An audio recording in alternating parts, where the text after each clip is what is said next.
Hello mga mahal kong viewers, mga katililing! Saan man kayo sa ating mundo, North or South, East or West, Madam Orasyon at your service! Kung natagpuan mo ang videong ito, hindi ito aksidente. May isang bagay na nakatakdang makaabot sa iyo ngayon. Ito ay timeless reading na ibig sabihin ay hindi mahalaga kung kailan ka nanonood. Kung nandito ka, ang mensahe ay para sa iyo. Okay? So I'm asking the universe for clarity, honesty, and gentle guidance para sa sinumang nanonood sa videong ito. Yes. So let's start.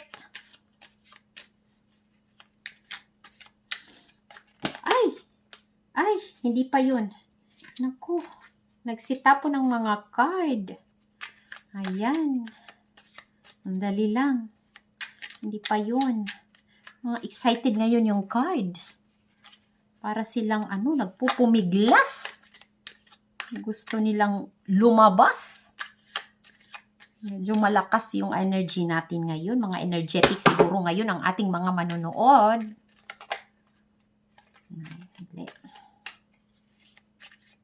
Okay, ito na. Start na tayo. Unang card. The High Priestess. Ayan. We have the Pentacles. Ayan. Maganda ang mga cards. Knight of Swords. Very nice. Very nice. Mga magaganda. The Fool. Okay. Nasa strength card mo ang Fool. Kaya positive yan. Maganda yan. Nako, ito na. Yung weakness mo. Two of Swords. Six of Wands. Two of Pentacles. Page of Swords. At saka Queen of Cups. Parang mga to. Mostly mga court cards. Isa lang. Dalawang court card. Tatlo. Tatlong court cards. Okay. Mga tao ito.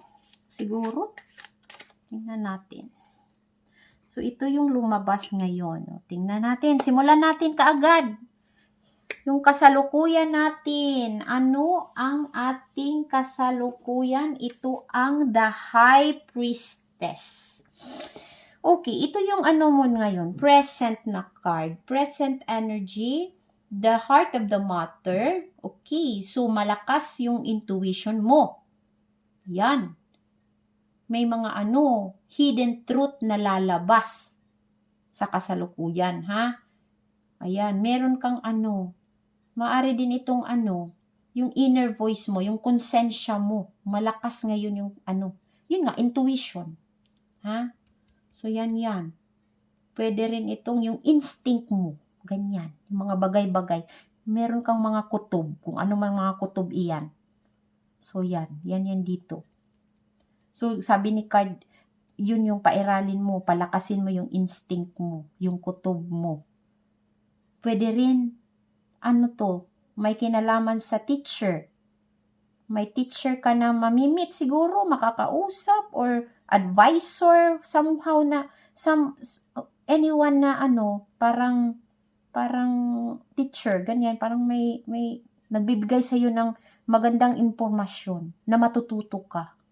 Ganyan.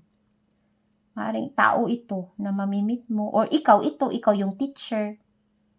Maaaring ikaw ito, or siguro yung mo, mga grandparents mo, na parang may matutunan ka. Yan. Yan dito sa kasalukuyan. So, tingnan natin kung bakit ganito yung kasalukuyan mo na card. Okay, dito nakalagay sa past mo, Ace of Pentacles. Maganda ang card. May dito, naganap na ito kasi past, may dumating na pera dito. Or, may dumating na pera. Malaking siya. Pera. Ayan pera. Diba? Ayan. Pentacles. So, maganda yan. Maganda yung Page of Pentacles. Ace of Pentacles. Kasi ibig sabihin nito, new beginnings. New energy. New energy na dumarating sa'yo. I mean, dumating na. Kasi nangyari na. May naganap na. Okay? Kumbaga, may itinanim ka na. Siguro kung sa ano to, larangan ito sa karir mo, may nagawa ka na. Parang na siya. Nag-start na siyang mag-sprout. Kumbaga sa seed, meron na siyang dahon. Tumubo na siya. 'Di ba? Nakita mo na may umusbong na yung dahon. Parang ganito dito. May pagsisimula.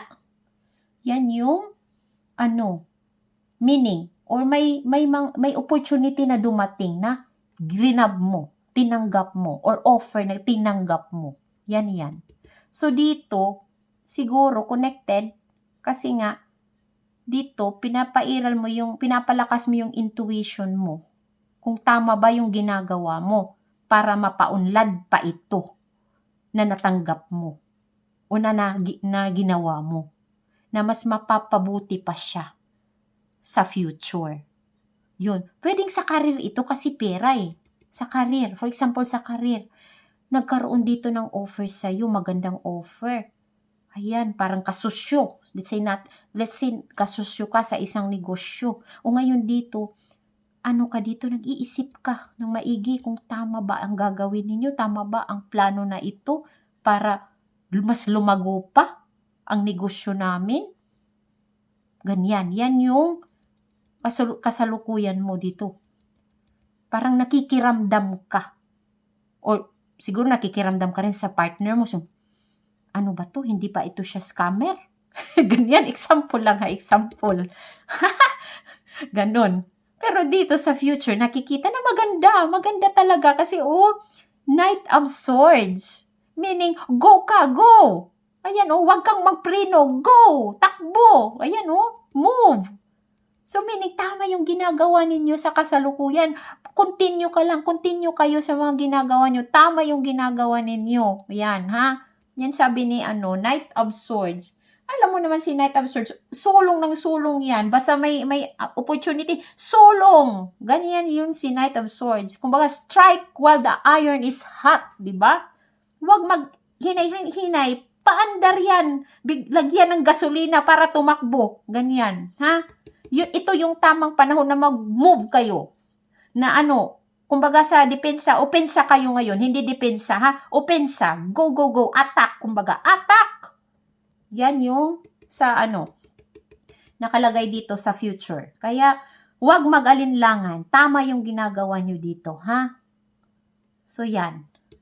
Very nice. Very nice. Thank you, universe. Very nice yung cards sa ngayon. Maganda yung reading natin ngayon. Oh my goodness. Masaya ako. Dito na tayo sa sa strength mo. Ayan the Fool. Connected yan dito kay Knight of Swords. Sabi ni The Fool, huwag kang matakot. Do not be scared. Kahit bangin yan, go. You jump. Sabi ni Fool, you jump. Hindi ka machuchugi. Hindi ka matitigibam. Hindi ka masasaktan this time. Ha? Be fearless. Sabi niya. Kasi ito yung tamang panahon para opensa ka. Mag-move forward ka. Ito yon. Huwag mag-alinlangan, huwag kang matakot, sabi ni Fool. Ha? Kasi strength mo ito ngayon. Of course, kung dito to sa weakness mo, ayan, yun nga. Huwag kang huwag kang tumalon kasi matitigok ka dito. Okay? Kapag nandito siya sa weakness mo, dito naman siya sa strength, kaya opposite ang meaning niyan. Pag strength mo, go! Huwag mag-alinlangan, tumalon ka sa bangin. So, yun. Leap of faith. Diba? Ganon ang ibig sabihin ng Fool. Kasi may magandang pagsisimula. Yan yun. May mga posibilidad na magiging maganda. Maganda ang mangyayari. Kaya yan, go, go, go. Sabi ni Universe. Kasi ngayon, may guidance ka ni Universe. Huwag mag-alinlangan ngayon. This time, ha? Okay, very nice. Dito tayo sa weakness mo. Ayan na. Ayan na yung weakness. Opposite sa mo. Sa strength. Two of Swords. Ayan, Very clear. Nagdadalawang isip ka. undecided ka sa mga desisyon mo. Siguro natatakot kang tumalon kasi baka mali ang gagawin mo. Kaya nga nandito si the High Priestess para palakasin yung intuition mo na makapag-decision ka na tumalon. Ayan, ayan. Ito yung strength mo. Huwag kang matakot. Do not be scared. Yun yung sabi ni Fool. Ito, ayokong tumalon, natatakot ako. Baka ako mamatay. Baka ako matigok. Baka masaktan ako. Baka magkamali ako. Yan yung nandito sa weakness mo. So, para hindi ka magkamali sa mga decisions mo, i-apply mo si High Priestess. Ito yung heart of the matter mo ngayon. Palakasin mo ang intuition mo, ang kutob mo. May kakayahan ka sa ngayon na gawin ito. You trust your instinct. Okay? Yan, very clear sa card. Okay? So, yan. Masusolve na yung mo, yung mga katanungan mo dito, mga worries mo. Ayan si High Priestess, ha? Yun. Sige. Let's continue. Dito tayo sa wealth mo or sa health. Yan, ito dito. Six of Wands. So, ayan very, very beautiful card. Six of Wands. May recognition ka. Ayan may achievement. Ayan, very clear na kaya wag kang matakot, sabi ni Fool. Tumalon ka na, magdesisyon ka na. Ngayon na, now na, sabi ni Fool. Ayan very clear yung result, Six of Wands, may recognition. Ayan, may celebration. Yan. May improvement. May reward. May healing. Pwede rin to sa pag may sakit ka, nagkasakit ka, natatakot kang magpa-doktor. Ayoko kasi baka hindi maganda yung resulta ng mga test. Diba, paano mo malalaman yan kung hindi ka magpapadoktor? Dito, magiging maganda ang resulta kung hindi man masusolusyonan kung ano man yung mga sakit-sakit mo sa katawan. Masusolusyonan siya. As long na mag-move forward ka, mag-decision ka, wag kang ma-stuck dyan, wag kang umupo dyan at wala kang napala. Okay? So, yan yun, ha? Clear dito, may recognition, may healing, may celebration, may reward na matatanggap. Yan yun sa area ng health, tsaka wealth mo. Yan na, ha? Clear na yan, ha? Yan yung nandito. So, ikaw, it's up to you. Kung ito pa rin yung paiiralin mo na nag-iisa dito na weakness mo. The Two of Swords. So, okay. We have our own free will. Kung ano yung gusto ninyo, yun. Pero, sana hindi to mangyari. Okay. Let's continue dito sa susunod. Dito na tayo sa mindset mo. Ayan na. Dalawa nga, nagmo-multitasking ka dito. Pwede rin to, naguguluhan ka. Ayan, dalawang bagay dito. Parang pareho din dito, Ayan. Nagmumultitasking or naguguluhan ka. Pwedeng positive ito, pwedeng negative din. So, basta pairalin mo lang yung positibo na card, ha? O positibo na energy, I mean. Okay? Kasi, pag ito, merong partnership. Yung ibig sabihin, siguro ngayon, may kasusyo ka. May ka-partner ka dito, may ka-collaborate. Collaboration. Kung ano man yan na ginagawa ninyo. So, yan. Okay? Yun yung ibig sabihin. May mga choices, may option ka. So, gamitin mo si High Priestess, yung intuition, ha? Para alam mo yung pipiliin mo, anong direction ka pupunta, saan kayo pasulong, ha? Okay? So, yan. Dito na tayo. Page of Swords. Ito yung fire element ito. Yung ninyo to. Yung passion ninyo. Yan. Dito yung fire. Ibig sabihin yung meron kang courage. May purpose. Ito yun. Ito yung purpose mo. Yung courage mo, yung action mo, yung energy mo, pure energy. Yan. Willpower. Ito yun dito. Ha? yung drive mo sa isang bagay. And nandito, Page of Swords. So, ayan ha, Page of Swords. Maganda rin to. Ha? You are learning the truth. Kasi sword. Ayan ha, pag sword kasi, truth yan. Learning the truth. And then you can think clearly. And you can communicate clearly. So, maganda yung pag-uusap ninyo kung sino mga kasusyo mo, klarado kung ano yung mga plano ninyo, anong gagawin ninyo. Very, very good ang communication ninyo. Yan dito. So, ayan, very positive. Kaya wag kang ditong magdalawang isip, ha? You trust your intuition. Okay? Page of Swords. Yan. Maganda. You can really think clearly as long na hindi ka nag-overthink. Hindi ka worried. Ha? Believe in your trust your intuition nga. Yun. O, last na tayo dito sa water element. Yung feelings mo. Yung feelings ito, o yung mga relasyon mo sa mga tao. Yung nakalagay dito, Queen of Cups. Maganda ito. Ibig sabihin nito, you are wise. You are very kind. You are very compassionate. Ayan. Tapos pwede rin ito, may nagpapa-counsel sa'yo.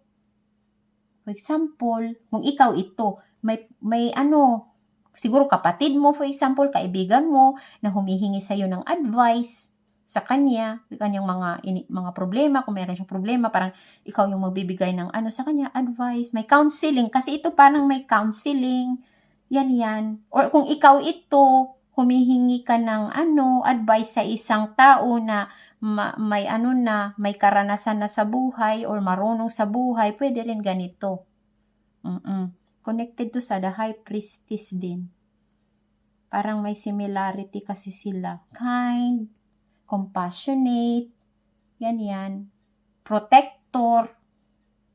So, yun ha. Or parang siguro, a-attend ka ng isang counseling or may therapy, ganyan yan dito sa Queen of Cups. Positive lahat ng card. Ito lang yung negative. Ito. Ayan.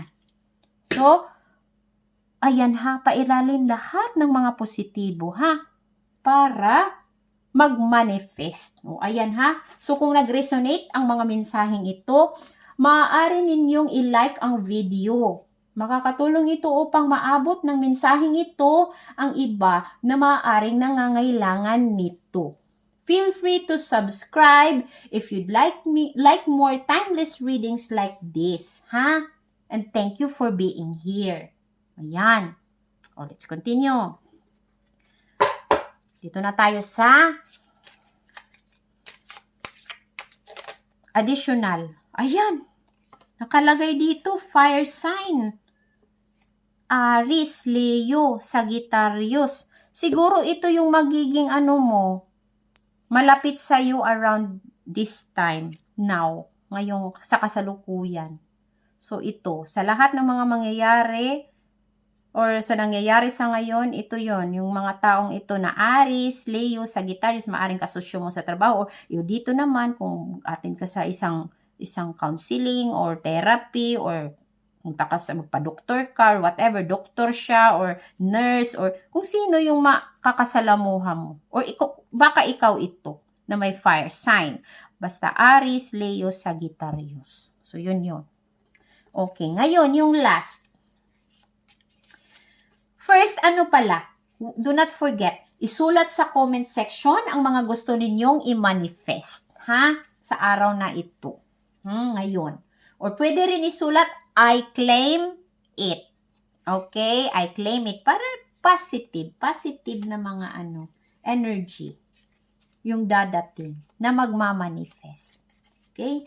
This time, you ask the universe. You make a question with yes or no answer. Okay? I repeat, you make a question with a yes or no na answer. Okay, so I will count 1, 2, 3. Then, makikita na ninyo ang sagot ni universe. 1, 2, 3. No definitive answer can be given at this time. Naku naman si Universe. Baka busy pa si Universe sa mga ibang bagay. Kaya sabi niya, no definitive answer can be given at this time. Maybe sa susunod natin na mga readings. Okay? So, take care of yourself. Goodbye for now. Madam Orasyon at your service.